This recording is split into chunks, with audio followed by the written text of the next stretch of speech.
Студиябызга келген мейманыбыз менен тааныштыралы. Акын, котормочу, драматург, Алкул Усманов атындагы мамлекеттик сыйлыктын ээси, Култегин агайыбыз. Саламатсызбы? Саламатчылык. Кутмандыгыңыз менен. Рахмат. Биздин студияга эмес, алгач Кыргызстанга кош келиптирсиз. Анан биздин студиябызга да кош келиптирсиз. Аманчылык болсун. Келиңиз, ушул айтылган талаптарды аткаралы. Колго суу алдырып койчу эле. Түркияда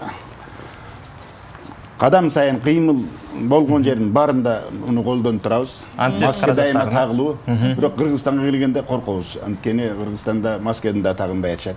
Муну деле көп колдонбой атышат. Кыргызстанга салыштырмалуу Түркияда тартип абдан катуу. Алдын алуу боюнча негизи ал жакта тартиптерди катуу киргизген экен анда. Бүгүн биз теманы дагы айтып өтөлү көрүүчүлөргө. Бүгүн биз ден соолуктун сагы жакшы, пейилдин агы жакшы деген теманын алкагында сүйлөшүп атабыз. Бисмилла дегенде агайга ушул суроону берейинчи мен. Андан кийин анан ушул чыныбай акынычы боюнча сүйлөшөлү. Агай. Кандай дедиң? Ден соолуктун сагы жакшы, пейилдин агы жакшы дейм. Эми Турсунбек Чыныбай акын ошондо сүйлөшүп атканда сен мына айтып аткан сөзүң дагы абдан ошо туура келет экен да. Анткени Чыныбай Акынович биз эми бирге баягы студенттик кезден баштап бирге өсүп бирге чоңойдук. Жашыбыз дагы тең болчу. Ал нарындан мен о Каракулжадан келип университеттен таанышып, бирге катар отуруп ыр жазып, бирге жолугушууларга барып, ошондон бери абдан жакшы билем да. Пейли дагы ак. Анан кийин өзү дагы баягы мындай бир жан дүйнөсү ушунчалык таза, тазалык менен ак нерсени өзү кара тору жигит болгон менен ушундай бир айкалыштырып өмүр сүрүп өттү да. Өмүр сүрүп өттү. Анан эми Чыныбай экөөбүз жанагындай ошо студенттик кезден баштап катар калем шилтеп нетип жүрдүк. Кийин окууну бүтөрүбүз менен университетти бүтөрү менен Кыргызстан басмасына чогуу ишке кирдик. Ал тургай 25 жашыбызда китептерибиз дагы бирге чыкты. Ал кезде мындай бир нече китепти бир кутуга киргизип жаштардын китебин ушундай чыгарат эле. Ошондо Чыныбайдын Жүрөктөгү жаңырык, менин Жол чырак деген китептерим дагы 3 автор бар, 5 автордун китеби бир кутуда чыкканбыз. Анан эми ошондон баштап Чыныбайды мен абдан жакшы билем. Чыныбай мындай бир кыргыздын сөзү бар го. Кармаган жеринен кан чыгарган дегендей. Ошол мындай бир баш койгон ишин ушунчалык бир баягы чыныгы мындай бир ийгиликке жеткире аткарчу да. Мынакей ушул 30 жашка чейин эле Кыргызстандагы көрүнүктүү акын. Анан филология илимдеринин кандидаты болду. 30 жашка чейин болду. Эми андан кийин мен мына кийинки азыркы даярдалып аткан бир томдук поэзия китебине баш сөз жаздым, ошондо айттым бир 30 жашка чейин акын жана илимпоз катары таанылса, 30 жаштан 40 жашка чейин дипломатиялык иштерде жүрдү. Кыргыз Республикасынын илим билим министрлигинин Түркиядагы өкүлү, ТИКада иштеди. Бая Манас Миңдин убагында Манас Миң деген деловой проект мамлекеттик комитет уюшулган. Ошонун Түркиядагы өкүлү катары милдеттерди аткарды.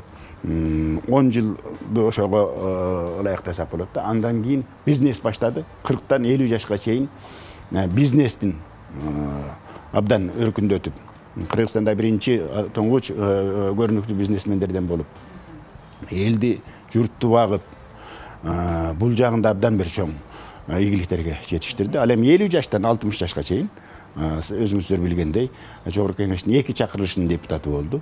Көрүнүктүү мамлекеттик саясий ишмер катары жалпы Кыргызга абдан таанылды. Жогоруда айтып калдыңыз, экөөбүз баягы калемдеште болуп калдык, чыгармачылыкта дагы бирдей ушул жолду басып өттүк депчи. Анан мынакей ушул агайдын негизи эле ушул өмүр жолундагы чыгармачылыктан орду канчалык?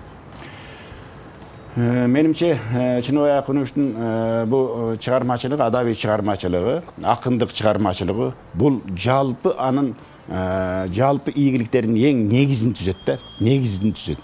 Барысы ошондон ушул саясаттагы, ушул бизнестагы, жанагы дипломатиялык иштери дагы барысы ошолго негиз болуп турат да, жанагы чыгармачылык иши. Анткени Чыныбай абдан изденгич эле.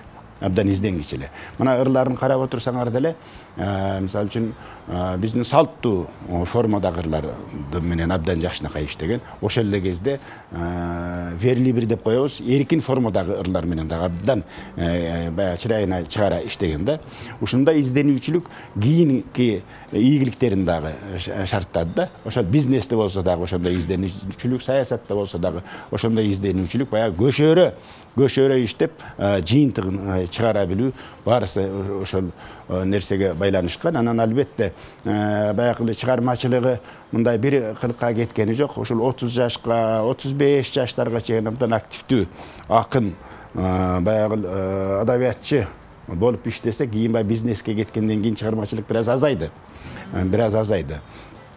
Бирок бизнестин эми түйшүгү көп, анын үстүнө акчанын кызыкчылыгы абдан башкача, ошол нерселер деметте окшойт. А бирок кийин ошол 50 жаштан кийин баягы саясатка келген кезде, саясатта дагы канчалык оор проблемалар болгону менен, саясатта жүргөн кезде чыгармачылыгын, акындыгын таштаган жок, кадимкидей иштеп атты. Ал тургай ошол өзү көрүп билген саясаттагы бир поэтикалык өңүттөрдү жакшынакай чагылдырып, ал тургай ошол жогорку кеңештин трибунасынан ыр окуган учурлары балким эсиңерде бардыр. Саясий темага аралашып, ошол мына саясатта жүргөн кезинде мындай бир чыгармачылыгы кайрадан жанданып атты да. Анан мен кийин чекемди көз өткөндөн кийин ойлодум да. Эми саясат деген саясат. Же саясаттын ошол эң чокусуна чыгат эле, же бир көңүлү калат эле дагы, кайрадан чыгармачылыкка башат менен кирет эле да. Анткени жолугушуп сүйлөшкөндө ушу чыгармачылыкка абдан бир ынтызар болуп аткан, ушу чыгармачылыкка мындай бир баягы мурдагыдай болуп бир чын көңүлүнөн, чын ниетинен кирсем деген бир ушундай бир арзу тилектери бар эле. Менимче Чыныбай Акунович узун өмүр жашай турган болсо, анын өмүрүнүн баягы кийинки бөлүктөрү сөзсүз чыгармачылыкка абдан бир кирген убактар болот эле да. Эми тилекке каршы Чыныбай агайдын жанында жүргөн ушу бала кезден билген киши катары айтсаңыз, жеке инсан катары, дос катары кандай адам эле? Эми Чыныбай бул чыныгы айылдын ыймандуу жигити болчу да. Абдан ыймандуу жигити болчу. Бул баягы бирөөнүн бир көңүлүн оорутпаган, ак көңүл. Мисалы үчүн мына саясатта жүргөндө деле карасаңар, бир баягы жетектөөчү, бийлөөчү фракциянын башчысы болуп иштеди, көпчүлүк коалициянын башчысы болуп иштеди, жогорку кеңештин төрагасы болуп иштеди. Бир топ олуттуу иштер жасап, бир дагы жолу бир мен ушундайды жасадым деп бир өзүн көтөрө чалып айткан учуру такыр болгон эмес. Ооба. Же болбосо мен ушуну жасабасам силер билбей койбодуңарбы, көрбөй атпайсыңарбы деп дог арткан учуру таптакыр болгон эмес. Албетте баягы чоң бийик кызматта жүргөн кезде мындай сындар айтылып нетип атты. Сындарды дагы ушунчалык бир жагымдуу көтөрүп болгону баягы кетилдеп күлүп койчу. Кичине бир чыз-пыз нетип калчу, бирок мындай бир баягы эмоцияга алдырчу эмес. Чыныбай өзү ачуу нерседен аябай оолак алыс кармап өттү да өзүнүн өмүрүн. Ачуудан мисалы үчүн ачууга алдырганы жок, эч кандай. Үй бүлөгө, достор, саясат, бизнес барысында берки ачууга жологону жок, ичимдикке дагы жологону жок. Ачуу деген нерселерден таптакыр оолак болду. Менимче өмүрү ушу 60 жаш өмүрү абдан бир таттуу, кызыктуу өттү. Анан кийин жалпы мына бизнеске келгендеки, андан кийин бул саясатта жүргөн нерселердин баарысы бала кезинен ойгонуп бала кезинен мындай бир толгонгон нерселердин жыйынтыгы сыяктуу да. Мисалы үчүн Чыныбайдын абдан бир кызыктуу ырлары бар. Ушул баягы жөнөкөй турмуш, баягы калыссыздык нерселерди ушу жаш кезинен абдан бир чагылдырып келет да. Мисалы үчүн мен эми Чыныбай кийинки кезде Кыргызстандагы 5 бардар бай кишининби, же 10бу, же 20 ошонун бири болду да. Бирок баягы өзүнүн баягы сыр жашырбастык дейт. Поэзияда искренность дейт. Дайыма чыгармачылыгында ушул нерсени алып жүрдү да. Мен азыр ушу бир ырын атайын элге окуп бергим келип атат. Бул кыргыз поэзиясындагы эң мыкты классикалык ыр деп эсептейм. Тушо кесүү деген ыр. Бул ошо баягы эркин формада жазылган ыр. Бу бала кезинде тушо кесүүдө жүгүрүшкөн экен, агасы болуп, дагы айылдыктар болуп. Анан биринчи келген агасы биринчи келсе ага тушону кестирбей, артта келген партордун баласына тушо кестиришти. Ошону чагылдырган. Ооба. Тушо кесүү. Тушо кесүүдө дагы. Күн күлүп, кубанып, бажырайып карап турду төбөбүздөн дүмбүл балдар, сүт балдар, ок балдар, дүрмөттөгү дүр еттик үркүп учкан карагайдан чымчыктардай.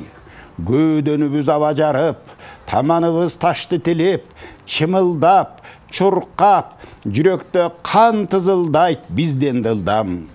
Көз килинбей, жер бутта чимирилди, жан булагым, тушоосун кесип бер деп, колунан кармап турдуң, топ аялдын ортосунда биринимди. Биринчи жеткен агам кечирип кой, тушоосун кесе алган жок, тушоону кести, партордун баласы арттан барган. Агамдын бычакка сунулган колу кайрычынын колундай көрүндү. Күн күйдү, аба күйдү, жер күйдү, уялгандан баары күйдү.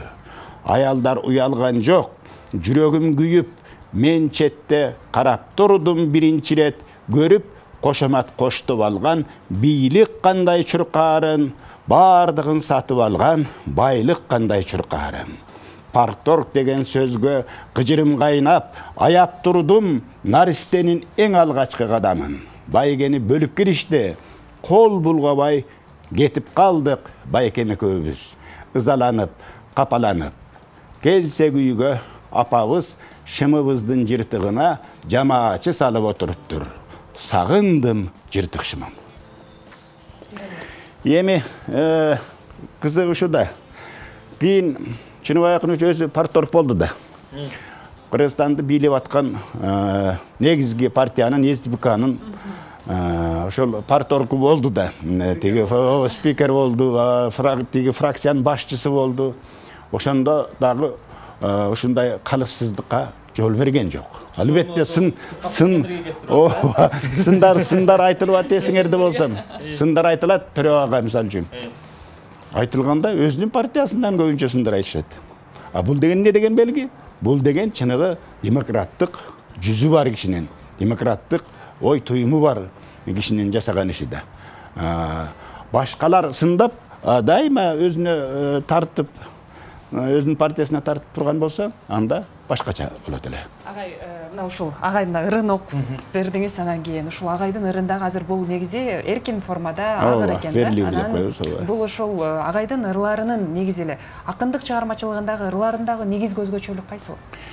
Мунун чыгармачылыгындагы негизги өзгөчөлүк бул чынчылдык. Чынчылдык. Анан баягы искренность дейбиз, сыр жашырбастык.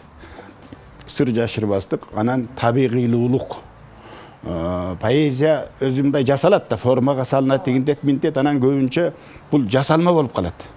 Жасалма болуп, мындай кол менен жасаганы билинип, зордоп жасаганы билинип калат. Чыныбайдын ырларында табигый жасалган, табигать кандай мындай бир табигый болсо, бунун ырлары да ошондой табигый да. Ушул үч нерсени мен өзгөчө баса белгилейм. Бир жерге мындай кысып коюп, атайын алып келип бул деген сөз чыныгы таланттын жасай турган иши. Чыныгы талант чыгарма жазса, ошондо гана чыгарма табигый чыгат. Жанагындай чынчыл болуп чыгат. Агай, соңку суроолордун бири болсун. Ушундай Турсунбеков атындагы фонд менен Жазуучулар союзу ушул жалпы жаш акындарга республикалык конкурс жарыялады. Жаш толкун деген. Жаш толкун. Ушул конкурс тууралуу айтып өтсөңүз. Дагы бул эми менимче баягы Чыныбай көз өткөндөн кийин ошо үй бүлөсүнүн демилгеси менен биз достор, жакын санаалаштары чогуу сүйлөшүп неткенден кийин ушундай бир Чыныбайдын атында бир чоң конкурс жарыялайбыз деп Чыныбайдын өмүрлүк жары Нуржан Давлетбековна bir demirge götürüp kanday kılsak dep kеңеш салып неткен. Анан ошондо bir 3 багытта конкурс жасайлы деп, бул биринчи акын болгондон кийин поэзия багытында. Ошол эле кезде ал адабиятчы дагы, адабиятчы, сынчы дагы. Андыктан ошол адабият таануу сын жагында дагы өзүнчө бир конкурс. Анан албетте кези менен Чыныбай дагы журналистикада эмгектенген. Түркияда азаттык менен биргиштешкен кабарлар жасап, андыктан дагы ушу журналистика боюнча өзүнчө сыйлык жасайлы деп, анан кийин эми ошонун баягы этап менен башталып аткан кези биринчиси ошол акындарга, жаш акындарга. Могул чыгармаларын карасаңар дагы баягы билинип турат, мындай бир жаш акын катары өзүнүн китебин чыгара албай кыйналган ырлар бар. Же болбосо баягы квартирада, ижараларда жүрүп, үйгө жетпей, ал жөнүндө толгонгон ырлар бар, китептерин карасаңар. Андыктан ошол жаштарга, жаш акындарга көбүрөөк мүмкүнчүлүк берилди. Анан кийин жанаки баягы гран-при башкы сыйлыгына 100 000 сом акча коюп, андан сырткары акын пансионатында дагы 4-5 күндүк баягы семинар тренинг бар. Ага катыштырып, бул эми жаш акындарга аябай эле жакшы мүмкүнчүлүк болуп атат. Биринчиден 20 киши сыйлык алат. Бул эмне деген сыйлык? Бул 4-5 күн акын пансионатында жатып, көлгө түшүп, ал жерге көрүнүктүү акындар барат, баягы чыгармачылык, чеберчилик боюнча лекцияларды угуп, сабактарды окуп, бунун өзү бир сыйлык. 20 кишиге бул, 20 жаш акынга. Андан кийин алардын ичинен 4 киши өзүнчө баса белгиленген сыйлык алат. Анын бири гран-приси 100 000, биринчи орну 50 000, анан 30 000, андан кийин 20 000 сыйлык. Эми бул жаштарга абдан эле чоң мүмкүнчүлүк түзүлүп берип аткан нерсе. Ошо алардын баягы агай жекейлери кошо барып ал жерде сабак өтүшөт. Мындай мүмкүндүктү эми баягы менен деп атабыз. Кийинкисинде балким адабиятчыларга дагы өзүнчө сыйлык жарыя болот. Андан кийин журналистика боюнча ким Чыныбай Акынович баягы ачык киши болчу да. Кээ бир саясатчылар жабык болот го. Бул ачык, баарысын жөнөкөй эле айта берчү. Кээде таң калып калышчу элдер. Анан бир мындай жашыра турган эчтекеси жок, баарысын ачык айта берет экен деп. Андыктан журналисттерди да абдан урмат кылчу. Андыктан ушу журналистика боюнча дагы өзүнчө сыйлык алдыда пландалып турат. Биздин кесиптештерибизге айтып өтөлү.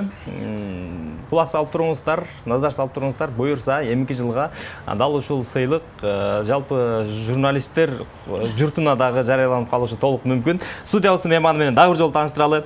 Акын котормочу, драматург Алдык Осмонов атындагы сыйлыктын ээси, мамлекеттик жана коомдук ишмер Кожегелди Култегин агайыбыз болду. Чоң рахмат келип бергениңизге. Рахмат, Чыныбайдын арбагы колдосун. Бар болуңуз. Билдиребиз, ишиңизге ийгилик, эч качан талыбаңыз, дайыма эле ошол жаштарга үлгү болуп жүрө бериңиз. Менимче дагы баягы иш пландар Чыныбайга байланыштуу иш чаралар дагы уланат. Кези менен сиздер менен бул темада жалгыштырабыз. Буюрса.